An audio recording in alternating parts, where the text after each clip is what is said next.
ಎಲ್ಲರಿಗೂ ನಮಸ್ಕಾರ. ನಾನು ಸಂಧ್ಯಾ ವಂದನ. ಗರುಡ ಪುರಾಣದ ಅಧ್ಯಾಯ 37.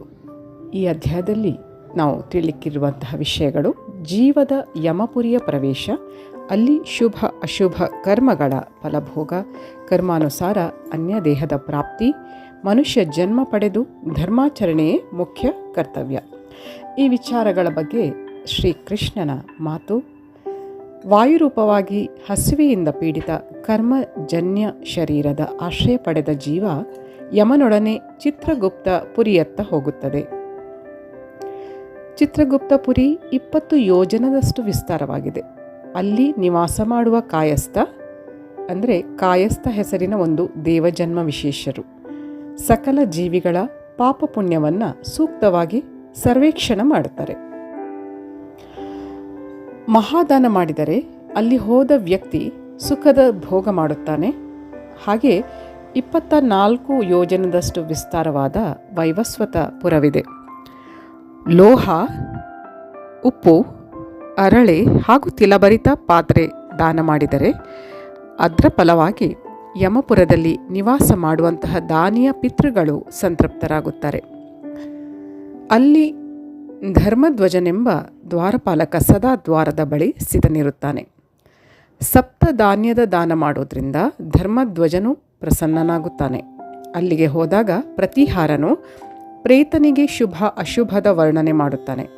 ಧರ್ಮರಾಜನ ಯಾವ ಪ್ರಶಸ್ತ ಹಾಗೂ ಸುಂದರ ಸ್ವರೂಪವಿದೆಯೋ ಆ ಸ್ವರೂಪದ ದರ್ಶನ ಸಜ್ಜನ ಹಾಗೂ ಸುಕೃತಿಗಳಿಗೆ ಪ್ರಾಪ್ತಿಯಾಗುತ್ತದೆ. ಯಾರು ದುರಾಚಾರಿಗಳಾಗಿರುತ್ತಾರೋ ಅಂಥವರು ಅತ್ಯಂತ ಭಯಂಕರವಾದ ಯಮನ ಸ್ವರೂಪವನ್ನು ನೋಡಬೇಕಾದ ಪರಿಸ್ಥಿತಿ ಬರುತ್ತದೆ. ಹಾಗೆ ಭಯಭೀತರಾಗಿ ಹಾಹಾಕಾರ ಮಾಡುವಂತಹ ಪರಿಸ್ಥಿತಿ. ಯಾವ ಮನುಷ್ಯರು ದಾನ ಮಾಡಿರುತ್ತಾರೋ ಅಂಥವರಿಗೆ ಅಲ್ಲಿ ಯಾವ ಭಯವೂ ಇರುವುದಿಲ್ಲ. ಅಲ್ಲಿಗೆ ಆಗಮಿಸಿದ ಪುಣ್ಯವಂತ ಜನರನ್ನು ಕಂಡು ಆ ಪುಣ್ಯವಂತರು ನನ್ನ ಈ ಮಂಡಲವನ್ನು ಭೇದಿಸಿ ಬ್ರಹ್ಮಲೋಕಕ್ಕೆ ಹೋಗುತ್ತಾರೆ ಎಂದು ತಿಳಿದು ಆಗ ಯಮರಾಜನು ತನ್ನ ಆಸನ ತ್ಯಜಿಸಿ ಎದ್ದು ನಿಲ್ಲುತ್ತಾನೆ. ದಾನದಿಂದ ಧರ್ಮ ಸುಲಭ ಹಾಗೂ ಯಮಮಾರ್ಗ ಸುಖಮಯ. ಈ ಯಮಲೋಕದ ಮಾರ್ಗ ಅತ್ಯಂತ ವಿಶಾಲವಾಗಿದ್ದು ಇದರ ದುರ್ಗಮತೆಯೇ ಕಾರಣ. ಇದರ ಅನುಗಮನ ಮಾಡಲು ಯಾರೂ ಬಯಸುವುದಿಲ್ಲ.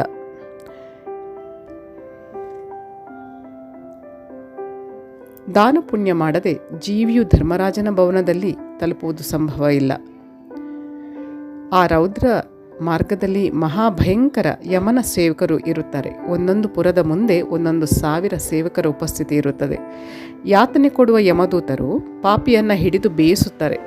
ಅಲ್ಲಿ ಯಮದೂತರು ಅವನನ್ನು 1 ತಿಂಗಳವರೆಗೆ ಇರಿಸುತ್ತಾರೆ. 1 ತಿಂಗಳು ಕಳೆಯುತ್ತಾ ಇದ್ದ ಹಾಗೆ ಅವನು ಕಾಲು ಭಾಗ ಮಾತ್ರ ಉಳಿಯುತ್ತಾನೆ, ಶೇಷ ಉಳಿಯುತ್ತಾನೆ.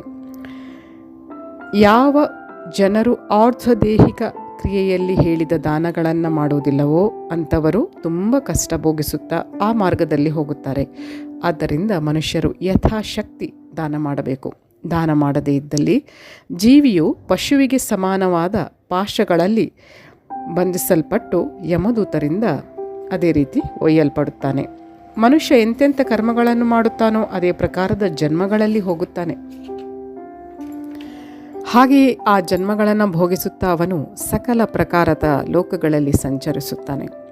ಒಂದು ವೇಳೆ ಮನುಷ್ಯ ಜನ್ಮ ಪ್ರಾಪ್ತಿಯಾದರೂ ಕೂಡ ಆಗ ಲೌಕಿಕ ಸುಖಗಳು ಅನಿತ್ಯ ಎಂದು ತಿಳಿದು ಧರ್ಮದ ಆಚರಣೆ ಮಾಡಬೇಕು. ಕ್ರಮಿ ಭಸ್ಮ ಅಥವಾ ಮಲವೇ ಶರೀರದ ಪರಿಣತಿಯಾಗಿದೆ. ಯಾರು ಮನುಷ್ಯ ಶರೀರವನ್ನು ಪಡೆದು ಕೂಡ ಧರ್ಮಾಚರಣೆ ಮಾಡುವುದಿಲ್ಲವೋ ಅಂಥವನು ಕೈಯಲ್ಲಿ ದೀಪ ಹೊಂದಿದ್ದರೂ ಮಹಾಭಯಂಕರ ಅಂಧಕೂಪದಲ್ಲಿ ಬೀಳುತ್ತಾನೆ. ಮನುಷ್ಯ ಜನ್ಮ ಜೀವಿಗೆ ಮಹಾನ್ ಪುಣ್ಯದಿಂದ ಪ್ರಾಪ್ತಿಯಾಗುವಂಥದ್ದು. ಯಾವ ಜೀವನು ಈ ಜನ್ಮವನ್ನು ಪಡೆದು ಧರ್ಮದ ಆಚರಣೆ ಮಾಡುತ್ತಾನೋ ಅಂಥವನಿಗೆ ಪರಮಗತಿ ಪ್ರಾಪ್ತಿಯಾಗುತ್ತದೆ. ಧರ್ಮವನ್ನು ವ್ಯರ್ಥವೆಂದು ತಿಳಿಯುವ ಮನುಷ್ಯ ದುಃಖಯುಕ್ತ ಜನ್ಮ ಮರಣವನ್ನು ಹೊಂದುತ್ತಾನೆ. 100 ಬಾರಿ ವಿಭಿನ್ನ ಜನ್ಮಗಳಲ್ಲಿ ಹೋಗಿ ಬಂದ ನಂತರ ಜೀವ ಮನುಷ್ಯ ಜನ್ಮವನ್ನು ಪಡೆಯುವಂಥದ್ದು. ಅದರಲ್ಲಿಯೂ ದ್ವಿಜನಾಗಿರುವಂಥದ್ದು, ಉಪನಯನ ಸಂಸ್ಕಾರ ಹೊಂದಿದ ಬ್ರಾಹ್ಮಣ, ಕ್ಷತ್ರಿಯ, ವೈಶ್ಯರು ಇವರೆಲ್ಲ ದ್ವಿಜ ಕೆಟಗರಿಯಲ್ಲಿ ಬರ್ತಾರೆ. ಅತ್ಯಂತ ದುರ್ಲಭ. ಯಾವ ವ್ಯಕ್ತಿಯು ದ್ವಿಜನಾಗಿಯೂ ಧರ್ಮದ ಪಾಲನೆ ಹಾಗೂ ವಿಭಿನ್ನ ವ್ರತಗಳನ್ನು ಆದರ ಹಾಗೂ ಶ್ರದ್ಧೆಯಿಂದ ಅನುಷ್ಠಾನ ಮಾಡುತ್ತಾನೋ ಅಂಥವನು ಆ ಧರ್ಮದ ಕೃಪೆಯಿಂದಲೇ ಅಮರತ್ವವನ್ನು ಹಸ್ತಗತ ಮಾಡಿಕೊಳ್ಳುತ್ತಾನೆ. ಇಲ್ಲಿಗೆ ಮಹಾವಿಷ್ಣು ವೈನತೆಯ ಸಂವಾದಾಂತರ್ಗತ ಗರುಡ ಪುರಾಣದ 37ನೆಯ ಅಧ್ಯಾಯ ಸಂಪೂರ್ಣವಾಗುತ್ತದೆ. ಇನ್ನು ಮತ್ತೆ ಹೊಸ ವಿಷಯದೊಂದಿಗೆ ಹೊಸ ಅಧ್ಯಾಯದೊಂದಿಗೆ ತಮ್ಮನ್ನು ಭೇಟಿ ಮಾಡ್ತೇನೆ. ಹಾಗೆಯೇ ಹಿಂದಿನ ಅಧ್ಯಾಯವನ್ನು ಕೇಳಲಿಚ್ಛಿಸುವಂಥ ಶ್ರೋತೃಗಳು ಈ ವಿಡಿಯೋದ ಡಿಸ್ಕ್ರಿಪ್ಷನ್ ಬಾಕ್ಸ್ನಲ್ಲಿ ನಾವು ಲಿಂಕ್ ಕೊಟ್ಟಿದ್ದೇವೆ, ಅದನ್ನು ಕ್ಲಿಕ್ ಮಾಡಿ ವಿಚಾರಗಳನ್ನು ತಿಳ್ಕೊಳ್ಬೋದು. Okay, please take care, have a good day, bye. ಜೈ ಶಿವಶಕ್ತಿ, ಜೈ ಮಾ ಕಾಳಿ, ಜೈ ಶ್ರೀಕೃಷ್ಣ.